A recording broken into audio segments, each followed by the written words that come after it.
नमस्कार मंडळी, तर चला सुरुवात करूया आजच्या रेसिपीला। त्यासाठी मी 2 पळी तेल घेतले, शेंगदाणे, कढीपत्ता, कांदा बारीक चिरून, तसेच टोमॅटो, जिरे आणि मोहरी छान आपल्याला तेलात ब्राऊन होईपर्यंत छान परतवून घ्यायचे। दुपारच्या वेळेत भाजी नाहीये पण चपाती उरली आहे, त्यापासून पोट भरेल असं आपण बनवूया।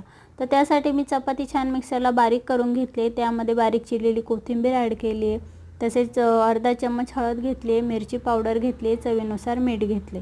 तुम्ही यामध्ये हिरवी मिरची देखील घेऊ शकतात। यामध्ये आता थोडं यावर आपण पाण्याचा सपका मारून हे छान मिक्स करून घेऊया। चॅनलला नवीन असाल तर चॅनलला सबस्क्राईब करा, बेल आयकॉनला क्लिक करायला विसरू नका। कांदा टोमॅटो आपले छान तेलात परतवून झाले। चपातीचं जे बारीक चुरा करून घेतला होता तो यामध्ये ॲड करूया, छान मिक्स करून घेऊया फोडणीमध्ये। एक 5 मिनिटं आपल्याला वाफेवर शिजवून घ्यायचं आहे।